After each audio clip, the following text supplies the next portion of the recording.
Oh, okay. I've always wanted to make a video like this. I know. And like I have this on my head again because I'm bald. Um and the reason why like I caught like I don't care that I'm bald. Like I've accepted the fact that I'm bald. Just sucks. Genetics or whatever. It just sucks. The worst part is like, that my dad, why do I keep saying, my dad has like a full head of hair. And like I look like my dad too, but I got my mom's side of the genetics, like my grandpa, and that's where I wanted to talk about today is about my grandpa. My grandpa had very bad hair genetics, and that's where I get it from. Is from him. Thanks, grandpa. But um, but yeah, it's like I got like this thing. Like I started balding. I started balding probably when I was like 17, I think 18, probably 17, probably even younger, like 16, 17 is when I started balding. Like I started having the widow's peak. I'm like, that's not a good sign. And I wish my parents understood that because like I could have been taking some drugs for it to like slow the process down because like you can't run away from balding, right? Like if it's like that strongly profound into your like incorporation of genetics, you're going bald, bitch. Accept it. But yeah, you know, and I was thinking about this because like, one thing I haven't mentioned before on this channel is I currently work for a neurosurgeon, which is cool, right? Get my ego up, help me out, bruh. I'm lucky to have an opportunity of something like that. Much the perspective on life has changed so much on that stuff, and you know, you know, I think this was like one of the things that I've kind of wanted to talk about. I've always like never really shared, I guess, per se. Like, like it's something in the back of my mind. Like I haven't really fully processed at the end of the day. Um, and um, I don't know. And this is like the first thing I like, I want to talk about is like, like I think it was like last year in like November. I can't believe it's already July. My gosh, but time has really stood still for me because like, I I've had these issues that have been going on for the past year, and I'm trying to fix them finally because I finally got the proper diagnosis because that's OCD, and it takes time to like understand that process because like like it's debilitating. And I've already mentioned this, kind of like just reassurance seeking and like venting. That's common symptomatology for it, but like. But like yeah, I was like first like dealing with it and I'm still like recovering, right? I'm still like trying to get used to it. Cause like you'll see like just Tesla had it, and then like Howard Hughes is profound about that. It got to the point where like he just could not do anything. Like he's constantly ruminating. He had to stay in a room where it's like you can't think about germs, you can't think, and it's probably a combination of other things because it's not as well known. It was more prominent then. Besides, now like you look at like literature and text and stuff like that. Like it's gonna talk about that. I don't know, but I don't even know what I'm talking about already. But but and that kind of goes around with my grandpa because he definitely had OCD, and I got that from him too, as well as my baldness, which sucks, but it happens. I believe if I'm able to do research, I'd like to like go do that and look more of a genetic component of OCD because I believe that's what it is because like there's a similarity of like people where just clicks at one point in their life, and then it's just like just kind of goes like that. It's kind of like with any like degenerative disease or anything like that. Like since I work in neurosurgery, like you see a lot of like back people. I mean, I don't work in them. I'm not a fucking neurosurgeon. I'm not even med school, but like you see a lot of people with bad like degenerative disc disease, right? And like people get diagnosed like they just have horrible bones, osteopenia, osteoporosis. But you mean there's a combination of things that like increases like smoking marijuana, smoking cigarettes, having a bad diet, being fat, that those and then I guess there's more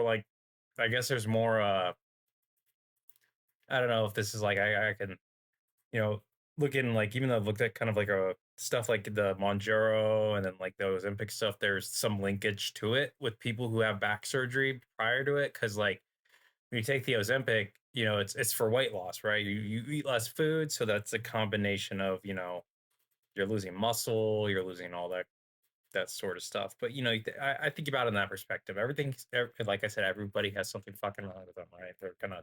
It's a reality that people one thing after another, somebody's gonna come after you and get you.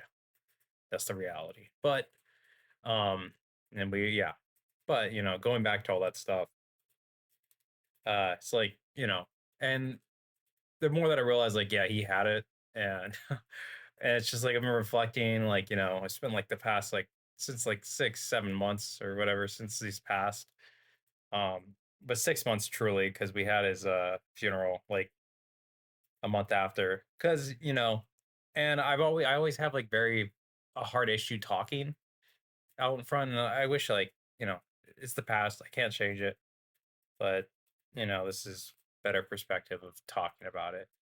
So so back in like November, my grandpa passed away. Right, I was I wasn't feeling so well too. I was like my just I've been working on myself and like just all that kind of stuff, and I ended up going to the gym at like I just couldn't sleep. Like I slept for like 3 hours the night before, which is weird, dude. Like I swear to God, like it was a weird thing. Like I whatever.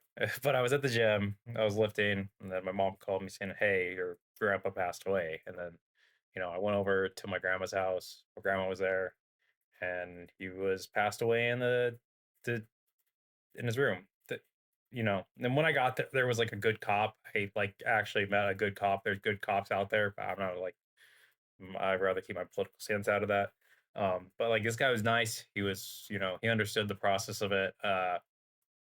He was ex-military because my grandpa was a military person. Like mostly everybody in my family's military, except for like the last generation of my family members, like me, my brothers, and my other cousins. But but well, I got there and he was pronounced dead, and it was like 2 in the morning. Because I went to or it was like 2 or 3. I don't remember. I think it was 3 a.m. I don't remember what time it was. It was like probably 3. Oh, 2:30. Yeah, 2:30. It was like 2:30 in the morning. And then I got home. Me and my dad wanted to go over there, and all that stuff.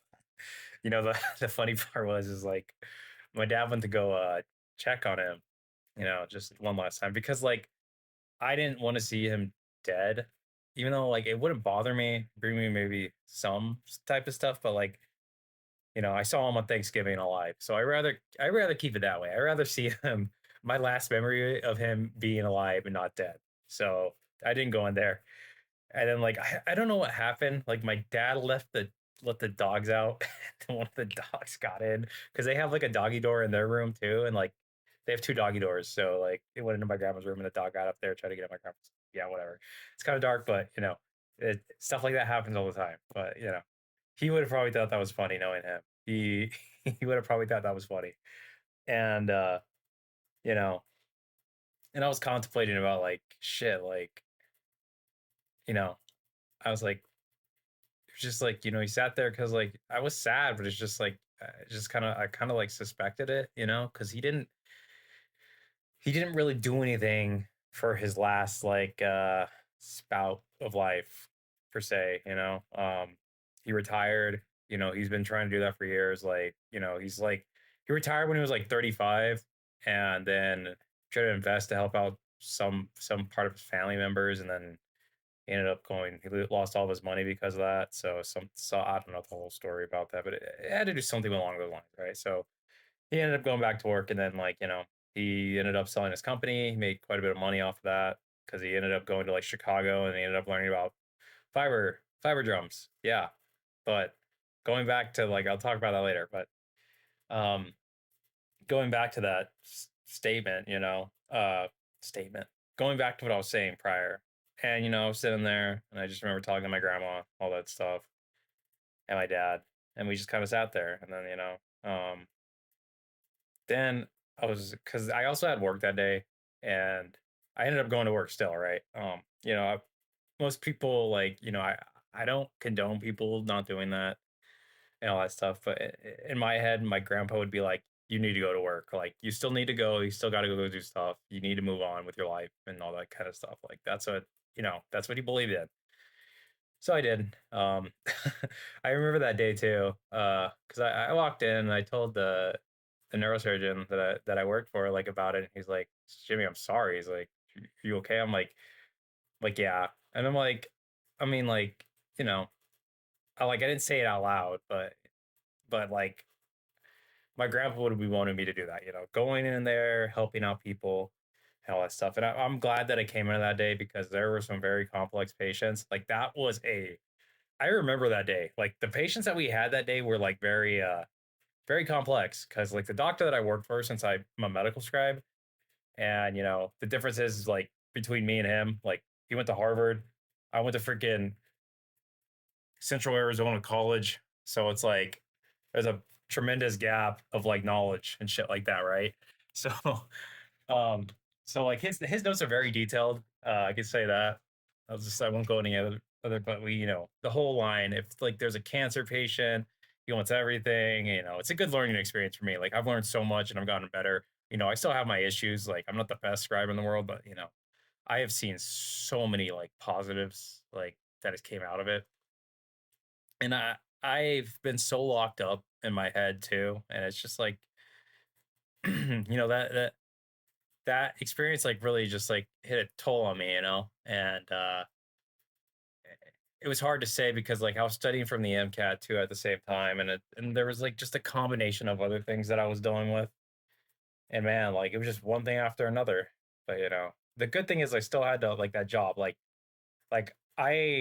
I'm so happy when I get to go to my job. Like I feel good, and like especially like all that stuff. And I always forget about that because um, because some days I just can't function correctly, especially being at home, right? Because like it's when it gets to you. So and with that happening, I went to work, did all that, and and got stuff done because like so my grandpa would have wanted. So, and I mean, not everyone's advised to do that. Like, if you're not feeling well, and if you're not going to be able to go in there and like do your work, because like I did the best I could that day, even though I probably screwed up. And I always try to go in there and try to be better. Like that's what my overall goal. Because before, I had like a perfectionism uh problem. But that's a different story. But like, but yeah. So following that, I came home and I was just like I don't really remember because I was at work until like 6 p.m. because I that was a hard day. That was because like the patients were pretty complex, and all that stuff, and especially dealing with neurosurgery, like it's gonna be complex. But I guess like I'm just trying to like toot my own horn, I guess. But I'm just a scribe. I'm not a genius yet. I'm still working on it. But you know, going back to that stuff is like when I came home that day and I was just, I went slept, all that stuff, and you know, and the one thing like I told the person that I work for, like he was like profoundly okay with me. Like if I had to like have a funeral the next Friday, he was like, "We're gonna cancel clinic. You can have it off," because like normally that's like days where we see like post-op patients, like post-operative patients, and that's just like after they have their surgeries and stuff like that, and but but he gave me that option, which was nice. He's most of the time like you go to work where like it's not like that. It's like you know because I've had my fair jobs, and going back, so like like, and then I ended up telling him like we're gonna have his funeral like on this day. It was like a Friday. It was January 5th. Um, he and he's fine. He like the doctor that I work for ended up like having the day till the day off. They ended up like moving like a surgery or something like that, so we could do like clinic that day and then surgery that day. So which was very awesome. Like very grateful for that. But but fast forwarding to that day, I like I had family there, and it was a very interesting time, right? That's just more like personal stuff. Um, but like I saw some of my cousins and I saw my aunt, and that was my grandpa's sister, And like she's dealt with like a lot of stuff, even though I'm not that close to her. Like, she's still like my aunt, right? But like recently, like her husband died like a few weeks prior to like I forgot what kind of cancer it was, but it was from cancer. I think it was pancreatic. I can't remember. No, it wasn't pancreatic. It was something else. I feel bad, but it was along that line because he ended up passing away from that because he was, and then a few weeks later, her brother dies from a heart attack or whatever. We didn't figure that out. What parents didn't want to know, or anything like that. But that's what we were gonna assuming it was a heart attack, most likely, because his dad died from a heart attack at like 50, and then he was just like he had his own issues. He was overweight, pre-diabetic, hypertension,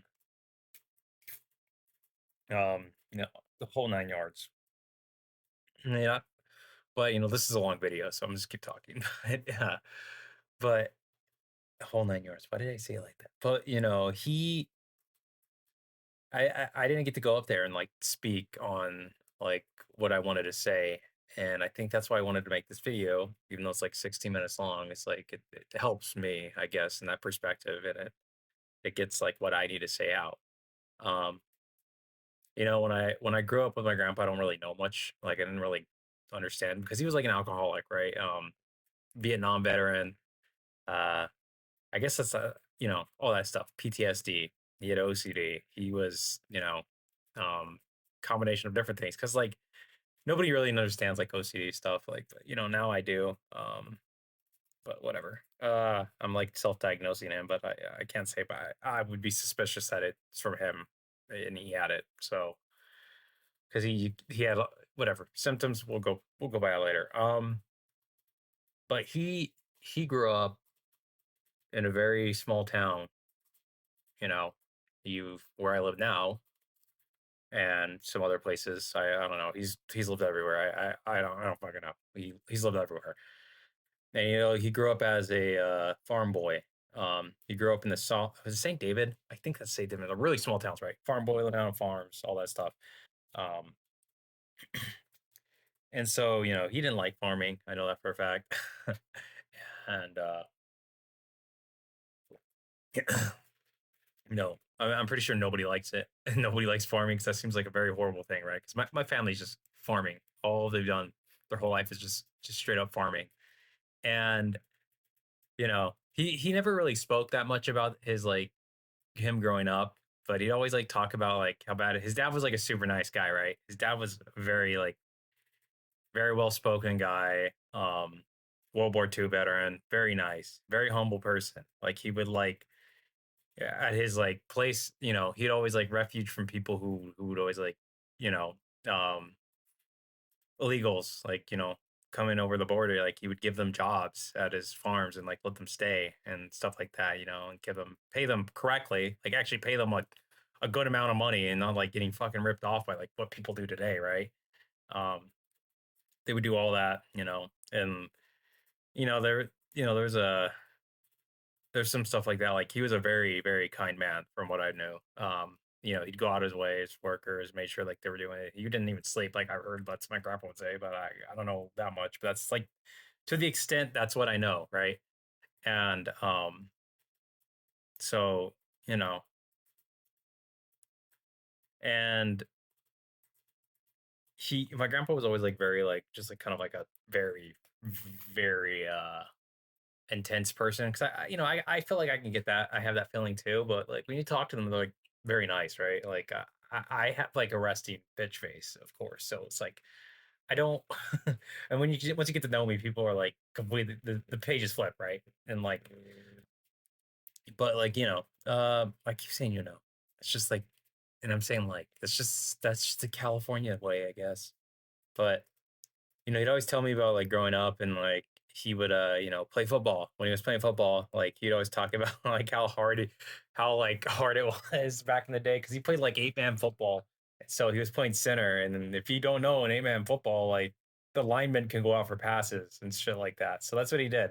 He always talked about is like playing on dirt field. We'd always fall. They just give us salt tablets and all that stuff and get up. stop being a bitch, like type of thing. Like you'd say stuff like that, the alpha male way. But you could talk about stuff like that. So it was pretty interesting. I thought it was funny. But one particular memory is like going throughout because I'm just going through his childhood. I don't know much about it that's to the extent he didn't really talk about it. Um, he because I remember when I was taking like theater classes and stuff like that for film, and he was telling me like he's like, yeah, I used to do theater when I was in high school. I'm like, there's no fucking way you did that shit. It's like you're telling me this now at like the age of 20, like 23 or 24. I don't remember. I think it was 23. And he was like, specifically, he said like he was doing this play and like because he played baseball too. A lot of the baseball guys came in there, like the teammates, that the guys that didn't get along with him, and they just were making fun of him. This dude ended up fighting. He ended up my grandpa ended up after the play was over, just went up, just beat the shit out of this dude that was laughing at him, and never talked about him again. That's as far as it can go. I'm not a good storyteller, but that's what he did. That's the kind of person my grandpa was. Um, he later on, you know, he was going to school, all that stuff, and after he finished high school, from what I know, he worked on the farm with his dad and like all that stuff. And then I think that's when he was going to college. I think that's how it goes. He was going to college part time and working. And then once he signed up for full time, was during Vietnam, right? So signed up for Vietnam, but he got drafted when he was a part time student. And during Vietnam, if you're a part time student, you'd still get drafted. But if you weren't, you wouldn't get drafted. You had the option. So he ended up getting drafted. So he ended up going to Vietnam. And, you know, that's where he had a lot of issues. And I feel like most people do. War is not a good thing. Well, it isn't. Just, but like most people get a lot of issues, have a lot of issues from that, I would say. And, oh, I'm so tired. But you know, he after that, he ended up, what do you call it? So he ended up going, right? And most people you talk to like who go to like war and don't really talk about it because it's a very horrifying thing to watch. It's like living in a horror movie, right? You especially when you get drafted, you get forced out of your country to go fight something for no almost for no reason. I mean, I guess you could say like communist stuff, but it's like he got taken from his own will to go fight something that wasn't worth it, right? And he saw all these people die, and like it kind of like went over his perspective, and a lot of it's the way he saw military, the way he saw people having guns. He never saw a reason to like people owning like ARs. The other thing, the only guns that you should be having are like hunting rifles. Why do you need an AR? Like that's what he believed in. That's just a different thing, but like because he saw what they did to people, right? So it's like that's what they're used for is killing people. I mean, he'd be like, why would you want something that's made for that? It's the same thing, I guess, swords, stuff like that. I don't know. But that's what his logic came into it. But, this is where like it kind of gets a little graphic and all that stuff. But like specifically, he would tell me there was this place, it was called Claymore Alley. And in Vietnam, and I don't remember where he was stationed. He never really said. I always forget. I wish I like paid attention more. It's freaking me, but you know, and I specifically remember this thing place called Claymore Alley. So it's like I guess like there's just like a road, because he'd fight I believe he fought the Viet Cong, and so it's like that was all guerrilla warfare. So that's what he would deal with. So it's just hard to like especially like I can't imagine like right living in a force and you can't tell the difference between a civilian and a person of the Viet Cong, right? And yeah, and he would talk about that, and he said like there's just like going back, there's just claymores lined up on this road, like hundreds of claymores, and like I guess it's practically like a suicide thing. Like it destroys the road, right? It's like what because like claymores back then, like you'd have to turn it on. It's not they didn't have like sensors; they would just go off. They had like I don't know. I really don't know. I maybe they did. I don't know. I'm just going off of what I know. That's what he told me and what they would do. And so like I guess he was telling me one time whenever they were driving that way, uh, they had like a convoy and they're going back to like wherever he was stationed. I don't know, but it was like multiple cars and the Jeep in front of him ended up taking an RPG and blew up right in front of him. There was like 10 people on it and they all died and he was like, holy shit. And he was like sitting there in the front and like I guess it was like right in front of him, and then like he was just like, he's just that's what he told me. He told me that like right before he was like he almost when he passed, like probably a year ago or something like that. I don't know, but he was telling me that. He was being more open about Vietnam stuff. He didn't really talk about it up until then. And then he was telling me like all that stuff. And then like the biggest aspect I think that's like put on like, PTSD stuff is like um he wherever he was stationed, he did like recon and stuff like that. So he was doing a lot of like radar. So he was on top of a hill most of the time. Like it was like a mountains, kind of like island. He was on an island in the middle of a jungle. Um, so they ended up, he would tell me about the stuff. Like he would just sit there, do that stuff. They'd be on like on watch or whatever, on call at night. Well, I don't know. I can't even think right now, but oh, but he would do that stuff, right? And you know, and he would tell me like they'd always have like these giant ass bugs coming in his room and all that stuff, and like he'd kill all these snakes, these poisonous snakes that would always coming in there, and you know, and I guess like one morning, I guess this was like the biggest thing that really bothered him is like one morning he ended up leaving the area. I guess I don't know. Well, so they were supposed to send out like somebody was supposed to patrol, but once they left the patrol, everybody in that village was dead pretty much. A lot of people were dead. All the head villagers, all the head people of that village that they were protecting the bottom were all dead. And the Viet Cong put it up like they took their heads off and put them on sticks in front of like the place, and there was like 20 of them. That's what he told me. They were just lined up everywhere. And he talked about that. He said that was like something that like stayed in his head all the time. And, that's horrible. It's horrifying, right? It's like literally out of a horror movie. So he saw that, and he was, you know, I don't know, but I guess like he was telling me once he left, and I guess I don't know the rest of the story. I don't think anything was that like actionable after that. But once he left Vietnam, his first tour, like I guess the guy that took his spot ended up dying like the next day. So he's kind of bothered by that. And it was like, yeah, terrible. It's horrible, right? Horrifying. So he went back home. Then I think he was still in the army, right? And I guess like him and his friend were doing some stuff, and then like his like close friend like ended up stealing like a bunch of shit out of a tool shed and sold it, and then my grandpa took the blame. So they ended up sending him back to Vietnam for another tour, but like this time he was just instructing in I forgot what city it's called. I'm gonna look it up right now. Ho Chi Minh.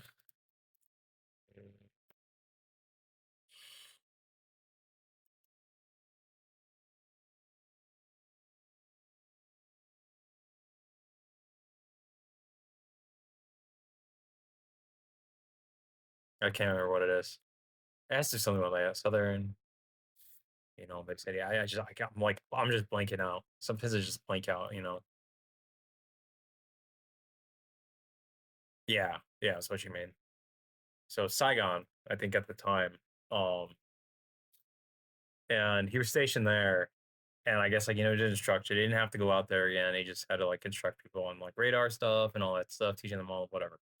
And he was telling me once they like, because at the end of the war, that's when like the Vietnamese and then like the Viet Cong came in and like they were like taking the city, and like that's when they were leaving, and so he ended up getting put on like one of the cargo planes, and it was just a cargo plane full of dead bodies, and that's what he said. Like it was just people in caskets, just hundreds. He said it was he had to sit in that plane for like 10 plus hours with that. And I can see that. Like imagine like your country doing that shit to you, right? Giving you PTSD, fucking you up for the rest of life. giving you an alcoholic problem. You know, it's fucked up, right? And you know, I get it. Like the military is military, and something I don't like. I've never served, but I've been around it and all that stuff my whole life. So it's like, yeah. And you know, he was like, I don't know. And I guess after that, you know, I was told like, because like he ended up trying to marry my grandma. My grandma did like a Dear John thing the first time he asked, sit back the fuck, he sit back the ring. But then they ended up getting married when he came back, or I think the first time, something like that. I don't know. But it's something along those lines. So it's, you know, kind of funny. And and you know, he came back, and I guess he was a changed person, you know? Like, I mean, who wouldn't? Like, you saw some of the worst atrocities ever known to man. Saw people get fucking lit up with fucking the worst invention ever.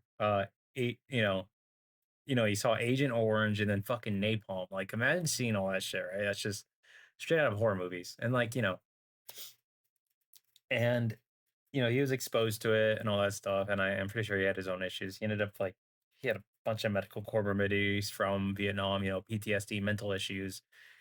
Which was probably on set is like OCD, even to a severe proponent to it. And then his alcoholism. And, you know, he became an alcoholic. You know, I feel like a lot of people have dealt with that, and it's sad to see that, and it's still like an issue today. And I've seen it firsthand working in healthcare. You know how devastating being an alcoholic is, right? And it sucks because like I've seen people like my age die from having alcohol withdrawals, right? And liver cirrhosis, you know, in your 30s, look having like one of the worst jaundice you can ever have, and like just being looking like a fucking Simpsons character. It is horrifying, man. And like after I saw that, man, like I don't even drink. I haven't had alcohol in shit almost a year and a half. I haven't had a single drink of alcohol because of that reason. Because I don't think there's a reason to. I mean, do whatever you want. Like you can to a certain extent if it's not like obsessive and like unhealthy, like refraining. But like for me, you know, it's a different thing. So it's like I see it as more of a health thing, and I'm trying to be more healthy about things. So yeah, that's my goal. Whatever. Go back into that stuff. So he came back, alcoholic. You know, he worked, he had his own farm, and then I think his dad passed away from a heart attack at like 55. But like he never saw a doctor, so he didn't know he had like hypertension, or he probably didn't know he had hypertension or hyperlipidemia, something like that that causes like increased risk for like, you know, heart attacks, strokes, whatever, yada yada. Most people know that's common knowledge. But you know, it's like, yeah, you know, he would have all these issues. And I think by the time he was like he had, you know, he had a lot of issues, right? And like he became an alcoholic. It was so bad, like he was drinking so much and all that stuff. But the good thing is he worked. He still worked. Some people retire and still drink all the time, you know, but like stuff happens. Um, but like, yeah, he still worked, and like, you know, he was drinking, go out at night, drink, come home, just drunk as shit, drinking and driving all the time. I remember like one time, this is fucking terrible. This is horrible. Don't ever do this. I don't condone anybody who drinks and drives. It is a horrible thing. And it takes some time to understand why it is. And I can understand that because like some people just drink like, oh, I have a few drinks, but technically it goes into your brain, passes through the blood brain barrier. So technically you're altered. So your decision making is all fucked up. You're not going to choose the right decision, you know? And it's still your choice, right? Most people who have alcohol, they're, you know, truths come out easily. Like whatever they really think comes out of their mouth a lot easier. They're more relaxed, and they think, you know, like that, for example. And like, you know, I've been around it, and people do it all the time. And until you realize it's a fucking horrible thing, and you know, and that's a different thing. But like I don't like shit. You know, I try to stay away from people like that now. So it's like whatever.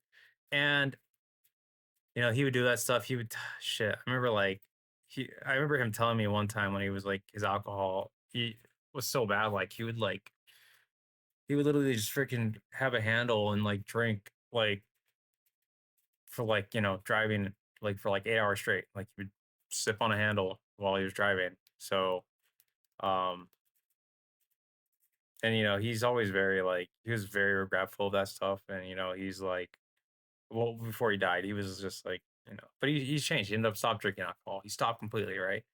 Um, I mean, that's a quick fix, right? And he didn't kill anyone. He was so grateful about that. He was so happy that he didn't really, do any of that, right? He didn't crash his car. He didn't do any of that. Don't fucking know how he did it, but I mean, I guess shit like that happens all the time. People drink and drive all the time, and they will continue to do so because most people don't fucking care, right? And I get that, you know.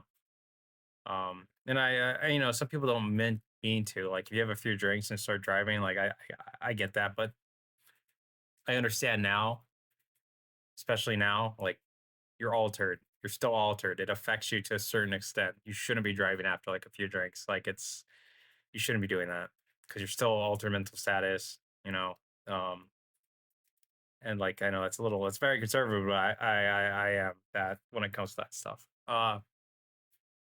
But people make mistakes, right? People make mistakes all the time, and he was lucky I didn't hurt anyone, and we just move on, right? It's a different story if you hurt somebody, crash his car. That is a whole different story. Yeah, I'll tell you that. And you know, he had that issue for years. He was working and like my mom and all that stuff, like very hard on my mom and then like my aunt.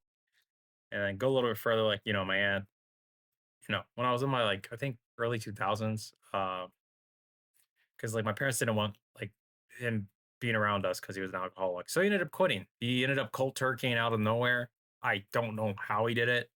He just fucking cold turkey. Some people can just do that because that's just genetics. It's a genetic factor thing, I guess. So got lucky there. He didn't have any withdrawals. So, and it happens, right? But he didn't have that. I just don't know how the fuck he didn't have that. It's pure luck. And it happens to some people, right? Like people can cold turkey off of things out of nowhere and be fine. And or they probably withdraw, but it's just like they were able to like, so that's kind of like, gabapentin. Gabapentin's like a nerve suppressor or whatever, and it helps with like pain. It's like kind of like Tylenol, but like it's like a stronger, I guess a stronger version of it. I can't really say that, but a lot of people take it if they have like neuropathy or any like, pain radiating down from their fucking back or like their arms, like carpal tunnel, any nerve pain. So it's kind of like that. Um, and if you go off gabapentin right away, you're gonna have like flu-like symptoms, even though you don't have a flu. You're gonna be like fucking throwing up and just super hot. You withdraw, but it's not gonna kill you. It won't kill you. What gabapentin withdrawals won't kill you. I'm saying that. I'm not a doctor. Don't take my advice, by the way. Uh, but it won't. Um, in my opinion, I guess not. In my opinion, just so stupid. But um, he, going back to that stuff, like he didn't really like, he ended up stopping. And I like one of the memories that I remember, like he lived in this place called Chowchilla, and it's like this is in like California. It's like near Merced. It's like Merced and all that area is like it's like the gateway to like fucking Yosemite. It's like just like typical like factory town, all that stuff. And then once you get past it, you're in Yosemite, the fucking prettiest place in the fucking world, right? Just crazy. So, so like we'd go there, and then like I remember specifically one time when I was a kid, he'd play the show with me, and then he would just beat me, and I'd get so fucking pissed off because all he would do was just bunt the ball all the time. He would just bunt it, and I'm like, because it was like his old man thing, and he figured out how to cheat the game because like I don't know, that's what he did, and I just gave up after that because like I was kicking his ass, and he figured out that he just bunts it. It's like there's like a loophole, right? And he did that. That's like probably one of my favorite memories as a kid, right? And he wasn't drinking; he was still, working. He had his like place, and then you know, um, and I guess they moved to Arizona and all that stuff, yada yada yada. He ended up opening, so he ended up going to like. So one of the things I specifically remember is like when he found out about fiber drums. I don't remember what he was doing then, but when he had like he found out about fiber drums, he went to Chicago, and like he learned from some dude who had this, fiber drum company. Was like shipments, like this was like the most common thing I could say is like like cans. They normally transfer cans uh in fiber drums, right? And I guess when he was telling me when we went there, it was just like it was just a bunch of Polish people working at the can in there. I was just like, what the hell? Just Polish people. But he learned that and he ended up opening up his own factory in Merced. And he spent some time out there for a while, did that. And I ended up having to work like a summer there. That was very that was hard. That sucked. Cause like my grandpa had like very bad, like going to the OCD stuff. This is where like you kind of see it. And I grew up around it. And so like he would live here out in Arizona, then he'd travel back to California, live out there and do his work. So it gives him some time. And my grandma would stay here for months on time and all that stuff. But he but yeah, no, I just remember going to his place because he would like compulsively like clean everything, right? Because that was like probably why the PTSD stuff, and he'd always had to do stuff. And like one of the biggest things he had, like I wish I kind of had a cleaning OCD. I don't. I don't. I do other things. But like that's like a different story in the future. I'd like to talk about more when I'm kind of fully recovered from that stuff. But like yeah, no, he would do that. He'd make sure like you'd have to have like your bed like absolutely right for him. Like even if it was like perfect to you, it had to be right to him. Even if it was like better than that, it's like if it wasn't right to him, then you did it wrong. Even though if it was better, like it's really weird. That's just how OCD works, you know. Um, but he would do that, and I remember specifically like growing up as a kid, like he would save his coins, but like he would organize them, like organize them, like putting them in like coin little things, and like he'd have shit. He had like thousands of fucking dollars of that shit. I don't know how he did that, but he would have that, and I remember specifically like spending time with him doing that because like it would help him. It helped him cope, I guess, and once I know at one point when stuff got like bad, like because my aunt ended up passing away, and that's when he had another issue with that because like she was young, she was like in her I was shit. I've lived longer than her, and now that I think about it, um, I'm trying to think. Yeah, she died about the age I am right now. Uh, yeah, she died in her 20s from drug overdose. So tells you that much. But you know, um, but yeah, we move, and then like that stuff happened. Yada, we keep going. Not yada, but it wasn't that much. I was going through high school, and like he was doing his stuff, making his work stuff. Then he ended up selling his company.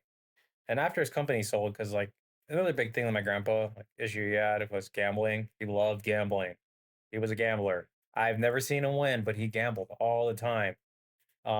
Specifically, I remember going out to we went to go visit him whenever I started working out there one year when I was working out in California at his factory, and that was a fun time for me. I learned a lot. But he we ended up going to like a teppanyaki place with him and my parents and stuff like that. And the guy who owned the bar, who owned the teppanyaki place, was it was called like I can't remember what it was called, like something Ace of Spades, something like that. And the guy who owned it won like the Poker World Series like 3 times in a row or something like that in the early 2000s. And like my grandpa would always go, my grandpa would go to that place and just fucking play poker with him. Even though my grandpa sucked at it, like he would still go and lose his money. But yeah, he would do that. And like that's what he did to like wind down was do that. And instead of like that got over his drinking problem, but gambling's still fucking horrible, I'll tell you that. But we go on from that and he did all that, right? So he still had that issue until like whatever. And we go through all this stuff. Most of the time, like I guess like after he retired, he just kind of just stayed in his house in his room, right? Um, he didn't do anything. He just ruminated because like the OCD stuff like really got to him, and like I'm able to see that now. Because like I've been able to like kind of like reflect on that stuff, like where it's like I've been able to finally like reflect on what that stuff is because like I do the same thing, right? I ruminate, and he probably goes back. He did the same stuff. He would always blame his past because like specifically, especially the Vietnam stuff. I think everybody in his class like that got drafted except for him died. Um, like I think it was the senior year or the senior year class, wherever that is. Like all the guys that got drafted died except for him. So he had like really bad survivor's guilt. So, um, but he, and like I was able to see that because like I fucking genetics, right? And it really got a hold of him. He didn't want to do anything with his life. He didn't go out. He avoided everything. He avoided the rest of his life and did nothing. He just sat in a chair, watched TV, and there's nothing wrong with that. If you enjoy that. But I think it was, it was different because it was like he didn't want to be around family. He didn't want to talk to anyone. Um, and he was definitely struggling, and I didn't really get to see. I didn't understand that at the time. Now I do. Uh, stuff like that happens before it's too late, right? Always does. Um, but and you're gonna make mistakes like that, right? So you kind of learn from them. And I didn't really see that until recently, because like it just replays in my head, right? Because I just see him sitting on the couch, does nothing, and I just never got to like. I was always so scared to just talk to him. I don't know why, and I think that's what he needed, just somebody to talk to him. It's just like I feel like most people who go in the military, like they're afraid to like go talk to a therapist or anything like that because they're gonna be like nobody understands type of thing, right? Because everybody's feels that way, right? And he, just thinking about all that stuff, like I said, like the rest of his years, um, he ended up getting like a house up in Sholo, and that's like in northern Arizona. It's like northeast Arizona, specifically. And he would just go up there when it was cold, but he's like I said, he would just sit in there. He would sit in his house all day and do nothing. He wouldn't go outside. He wouldn't walk. He would just sit there, gamble, watch TV. And there's nothing wrong with that. I guess when you're retired, you dealt with a shitload of things, but like still, like, and it sucks because like I kind of see myself in that position like right now, and like I've done it in the past, like when I was younger. I did like the constant ruminating, and like I still do it now, right? Like I try to like sit there, I zone out. I think about things that happened like 10 years ago, certain situations, certain conversations. It's just, and I know he did the same thing. He did the same thing. And he probably went back to like all those like Vietnam stuff, all this other stuff that he's dealt with his whole life. Like, and he tried to fix it in his head instead of just doing addressing what was going on now. Because you can't fix things in the past, right? That's just clear. And I still have that issue. Like I do it all the time. And it's like, and I could see from his perspective, like how bad it ruined his life and he never got it to fix it, but he still did a lot with it, right? And that's like what I'm truly afraid of is like, you know, that stuff. And I'm kind of doing the same thing right now, right? And I've been able to change my life so much in the past few years. Like for myself, I've been fucking terrible, right? Not fucking terrible. Why did I say it like that? It's been fucking awesome. Why did I say terrible? It just came out of my tongue for like no reason. I was just thinking of other things, and but yeah, you like I do the same thing, right? Like I've had that issue where like things just don't make sense, and like I think past things that's happened like years ago where I cohesively just sit in my brain and try to fix things, and it burns you out, right? You're using your brain power doing that, and then like I just my brain feels fried and all that stuff because I've also had like the issue with like sleeping because like the OCD stuff comes into sleeping with like insomnia, like being afraid not to be able to sleep goes hand in hand too with it, but you know, and like I saw him just sit there. He didn't do anything about his health. Didn't see doctors. Nobody really forced him to do so. You know, and I just don't want to be that way. And it sucks because I'm still doing some of those things right now, right? Like I still do the rumination stuff and like I do a lot of the things that he does.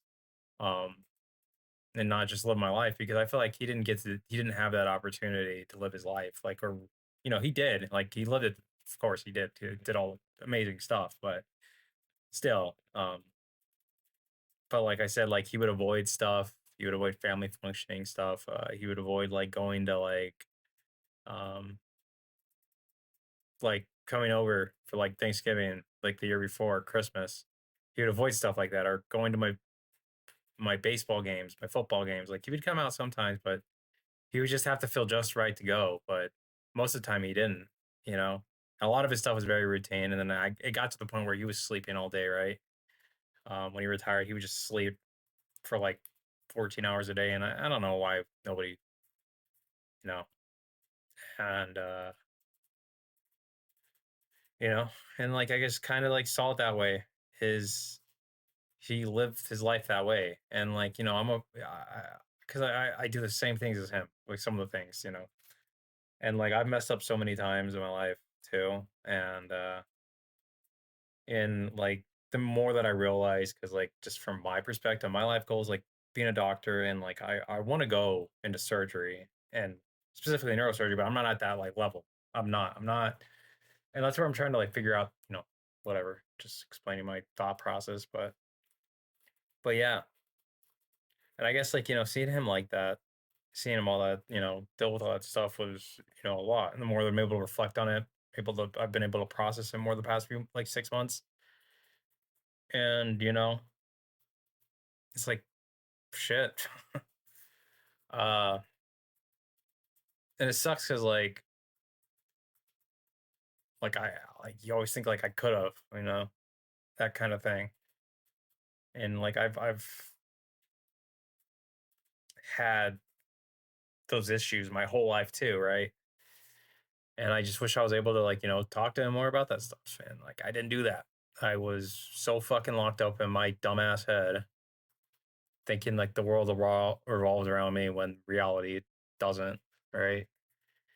And you know, it sucks. Stuff like that sucks.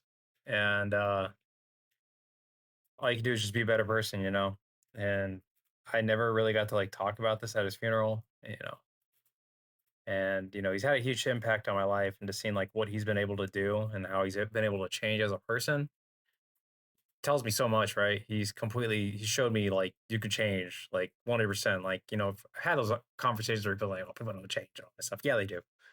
People fucking change all the time. People like if you date a girl that you dated like 3 years ago, do you think she's gonna be the same person? Probably not. No, that's fucking dumb. Um, so that's just my opinion on that part. But like, yeah, and like that's where like I want to go, just try to be a better person. I don't think he still had some issues that he wasn't able to fix, but like I had that issue, and like I still have the issue right now, like living my life.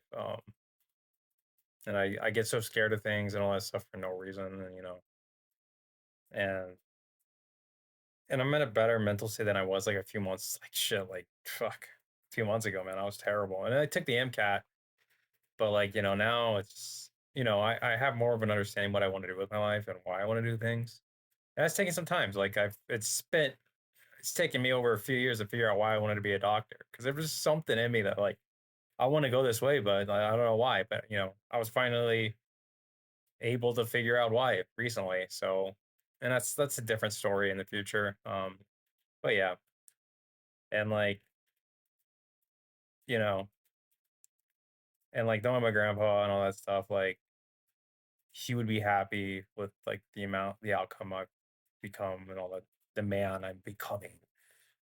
But I keep staring at myself as I hear, um, but yeah, you know, and all you got to do is just be your best self. And I wish I was able to see that.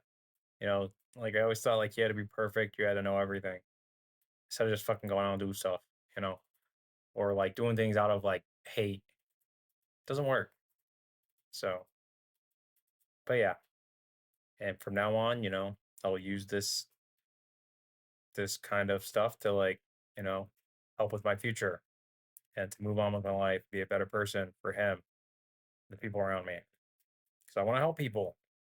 And like I recently saw. I mean, that's a different story. I saw a neurosurgeon thing about that video that's fucking trending. But that gives you some perspective of what healthcare is actually like.